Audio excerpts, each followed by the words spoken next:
फतेहपुर गांव में एक घर के आंगन में एक बकरी नाजो अपने घर में आराम से सो रही थी। उसके बच्चे भूख के मारे जाग गए और उन्होंने अपनी माँ को जगाना शुरू कर दिया।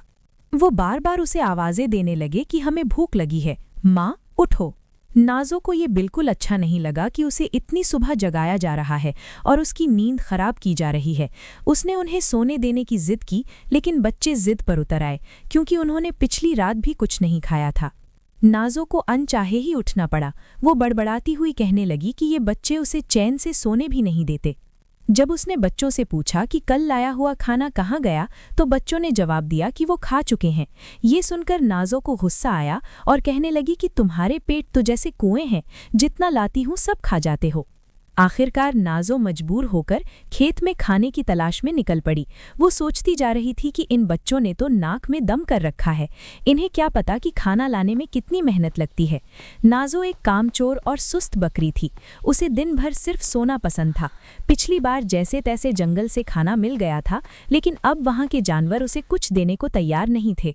वो सोचने लगी कि अब खाना कहाँ से लाए। इतने में उसे दूर एक बड़ा सा बाग नजर आया जिसमें बहुत सारे फलों के दरख्त थे।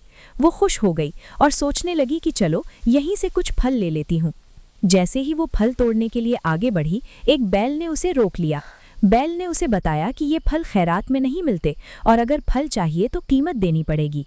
नाजो के पास पैसे नहीं थे। उसने बैल से रहम की अपील की और अपनी हालत बताई। बैल को उस पर तरस आया और उसने शर्त रखी कि अगर नाजो रोज बाग में पानी दे और रखवाली करे तो वो उसे रोज खाना दे सकता है। मगर नाजो ने काम करने से इनकार कर दिया और वहां से चलती बनी। थोड़ा आगे जाकर उसके पैर चलते चलते दुखने लगे। वो थक चुकी थी और कहने लगी कि थोड़े से खाने के लिए कितना चलना पड़ता है। इतने में उसे दूर एक इंसान का घर नजर आया जहां दो बकरियां आंगन में खड़ी घास खा रही थीं। नाजो ने सोचा कि ये मेरी ही जात की बकरियां होंगी, ये जरूर कुछ खाने को देंगी। वो उनके पास पहुंची, मगर वहां भी उसे साफ जवाब मिला कि यहाँ मुफ्त में खाना नहीं मिलता। इन बकरियों को रोज मालिक को दूध देना पड़ता था, तब जाकर खाना मिलता। इतने में घर का मालिक आया जिसका नाम फजल बख्श था। उसने नाजो से पूछा कि वो कहाँ से आई है। नाजो ने बताया कि उसके बच्चे भूखे हैं, उसे खाने की जरूरत है। फजल बख्श ने भी शर्त रखी कि अगर वो दूध दे तो रोज अच्छा खाना देगा, मगर नाजो ने इनकार कर दिया और वहां से चलती बनी। थोड़ा आगे जाकर नाजो को एक खेत नजर आया जो खाली था और वहां बहुत सारी फसलें थीं।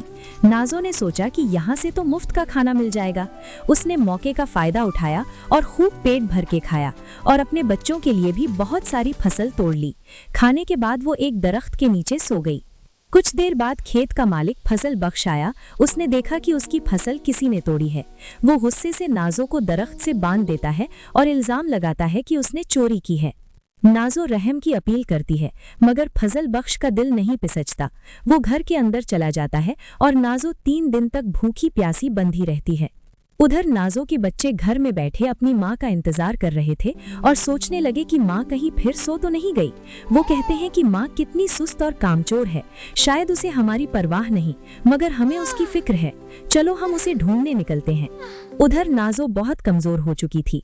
रात के वक्त एक चूहा उसके पास आता है जो उसे पहचान लेता है। नाजो उससे मिन्नत करती है कि उसके बच्चों का हाल बुरा है, उसे आजाद कर दे। पहले चूहा इनकार करता है, लेकिन जब नाजो उसे अल्लाह का वास्ता देती है तो वो रस्सी काटकर नाजो को आजाद कर देता है। नाजो फौरन अपने बच्चों के लिए खाना लेकर घर पहुंचती है, मगर बच्चे गायब होते हैं। वो घबरा जाती है और उनकी तलाश में निकल पड़ती है। कई घंटों बाद वो दोबारा उस बैल के पास पहुंचती है जो बाग का मालिक था। वो बैल बताता है कि बच्चे 2 दिन पहले उसके पास आए थे और अपनी माँ के बारे में पूछ रहे थे, मगर जब बैल ने उन्हें बताया कि उनकी माँ एक कामचोर बकरी है तो बच्चे शर्मिंदा होकर वहां से चले गए। नाजो रोती हुई बच्चों की तलाश में हर तरफ भटकती है और चलते चलते फजल बख्श के घर पहुंचती है। फजल बख्श उसे पहचान लेता है और पूछता है कि वो फिर चोरी करने आई है। नाजो बताती है कि वो सिर्फ अपने बच्चों की तलाश में आई है। फजल बख्श बताता है कि वो तीनों बच्चे उसके पास भूखे प्यासे आए थे और उसने उन्हें खाना खिलाकर रुखसत किया। वो बताता है कि खाने के बाद वो अपनी माँ की तलाश में निकले, मगर एक शेर ने उन्हें पकड़ लिया। ये सुनकर नाज़ो के होश उड़ जाते हैं और वो फूट फूट कर रोने लगती है।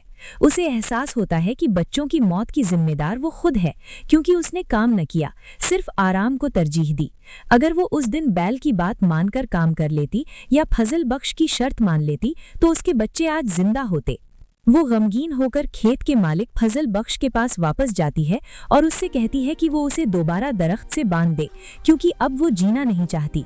फजल बख्श ये सुनकर हैरान हो जाता है, मगर उसकी सच्चाई सुनकर उसे तरस आता है और कहता है कि वो सजा नहीं देना चाहता। नाज़ो कहती है कि अगर सजा नहीं दी जाएगी तो वो खुद ही कहीं जाकर मर जाएगी। इतने में पीछे से बच्चों की आवाज आती है। नाज़ो पीछे मुड़कर देखती है तो उसके तीनों बच्चे जिंदा खड़े होते हैं। वो खुशी से बेहाल हो जाती है और उन्हें गले लगा लेती है। बच्चों को बचाने वाला चूहा बताता है कि जब उसे पता चला कि बच्चों को शेर ने घेर लिया है तो वो फौरन पहुंचा और शेर को डराकर बच्चों को बचा लाया। नाज़ो फजल बख्श से कहती है कि वो अब हमेशा उसके खेत में मेहनत करके अपने बच्चों के साथ रहना चाहती है। फजल बख्श कहता है कि अब उसे यकीन हो गया है कि मेहनत करने वाला कभी भूखा नहीं मरता।